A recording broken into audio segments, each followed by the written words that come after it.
The first time Aaron Hayes felt truly alone was the day he realized he had done everything right in life, yet ended up with nothing he had once prayed for. He had built a stable career in Denver, bought a modest but warm home, stayed honest, stayed kind, stayed humble.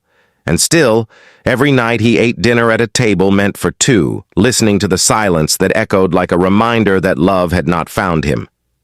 He never complained, never questioned God, but deep inside, he wondered how long he would have to wait. Little did he know that the love destined for him was not the love he imagined. It was a love wrapped in tired eyes, trembling hands, and the soft heartbeat of a little boy who would change his life forever. If you believe in kindness, second chances, and stories that heal the heart, please like, comment, share, and subscribe. It truly helps stories like this reach more souls. Aaron's life was simple: work, church, grocery store, home, repeat. But loneliness had a way of making every routine feel heavier.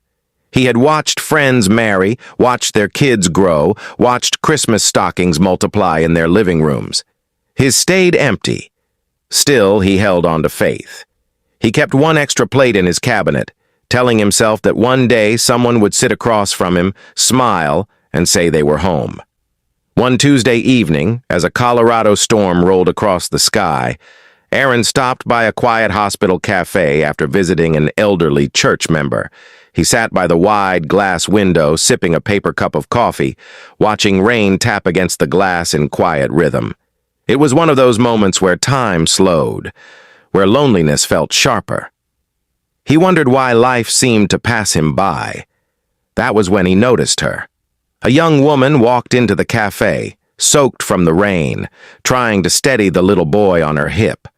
She looked exhausted, dark circles beneath her eyes, hair sticking to her cheeks, a gray cardigan clinging to her trembling frame.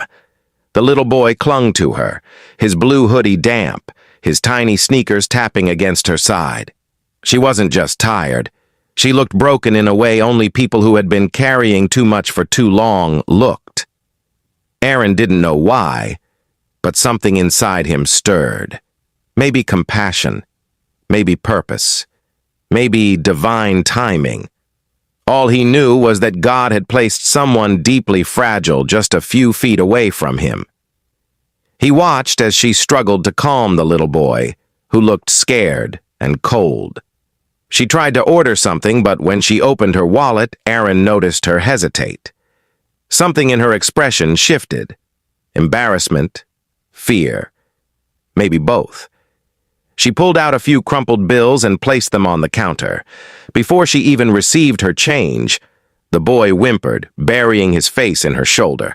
She whispered something to him, her voice cracking like glass under pressure. Aaron felt his heart twist. He didn't want to invade her space, didn't want to make her uncomfortable, but everything inside him screamed that this moment mattered, that this wasn't coincidence. The woman found a seat near the far corner, bouncing her son gently on her lap, trying to comfort him even though she clearly needed comfort herself. Aaron sat for a full minute, staring at his coffee, wrestling with the urge to stand and approach her. Something more powerful than fear gently pushed him forward.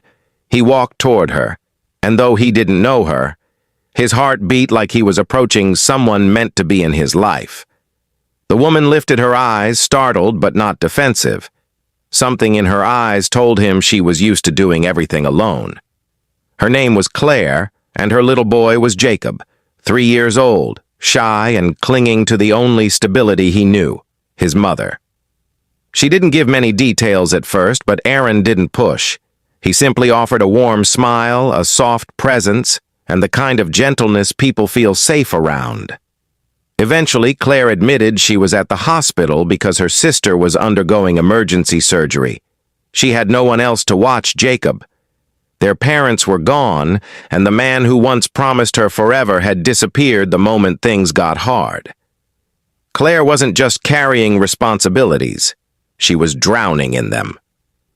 Aaron listened, not with pity, but with genuine care.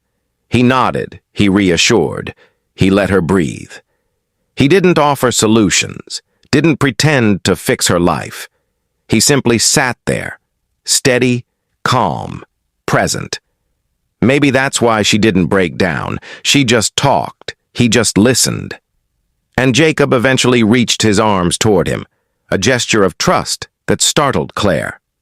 But Jacob sensed what children naturally sense: safety. Aaron gently lifted the little boy onto his lap, and Jacob rested against him as if he had known him forever. Something inside Aaron shifted so powerfully he almost couldn't breathe. He had prayed for years for love, but somehow holding this little boy felt like God whispering, "Here. This is where your love begins." As hours passed, Claire received an update about her sister. The surgery had gone well, but she would need a few days of recovery. Claire planned to sleep in the waiting room. Aaron couldn't bear the thought. He offered her his guest room, not out of pity, but out of genuine concern. She hesitated, but exhaustion forced her to accept. That night, as Aaron drove them through the quiet Denver streets, he realized he had never felt more certain about anything in his life. Claire stood in his doorway like she was stepping into a foreign world. His home was warm, clean, peaceful. Everything her life had not been for a long time. She whispered a thank you so fragile that Aaron wanted to protect it like something sacred. Over the next few days, something beautiful happened. Claire cooked breakfast even though she didn't have to. Jacob ran through Aaron's living room laughing for the first time in months. Claire cleaned dishes while humming a soft hymn her mother used to sing. Aaron found himself smiling more, praying more, feeling life again.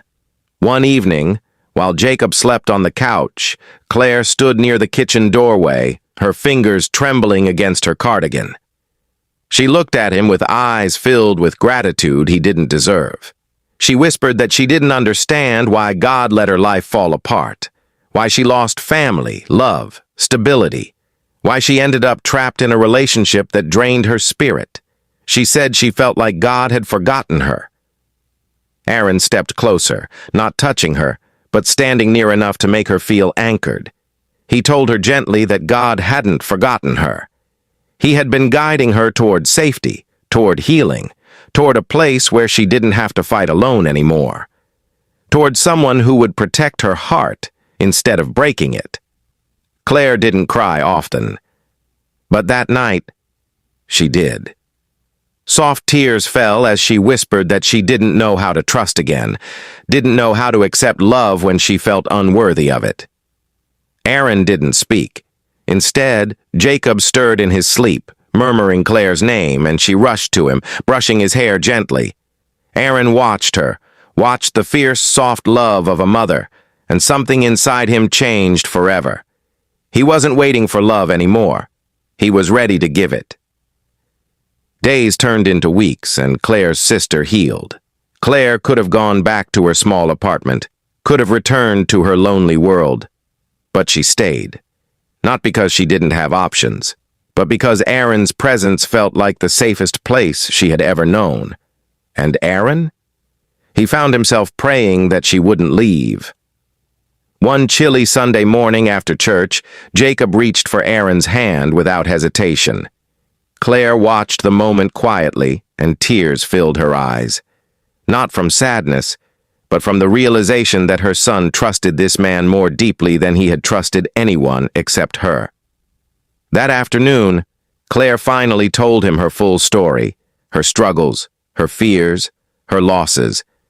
Aaron didn't judge her, didn't interrupt, didn't make her feel small. He simply took her pain and placed it inside the space in his heart that had been waiting for purpose. If this story touched your heart, please like, comment, share, and subscribe. It truly supports the channel and helps us create more inspiring stories. Claire didn't tell Aaron she loved him right away. She didn't have to. Love showed itself in the meals she cooked, in the way she gently folded his shirts, in how she stood beside him at church, in how she trusted him with her wounded heart. And Aaron loved her in the quietest, purest way, by being there, by being constant, by being the answer to a prayer she never dared to speak. One evening, months later, Jacob fell asleep on Aaron's chest while they were watching a movie. Claire stood in the doorway watching them, her heart full and trembling. She whispered softly that she finally understood. God didn't send Aaron a woman to complete his life. God sent him a woman who needed him more, so that love could begin where healing was needed most. Before you go, comment below. God sends the right people at the right time. Claire, Aaron, and Jacob became a family, not by blood, not by perfection, but by grace, timing, and the kind of love that grows gently from brokenness into something beautiful.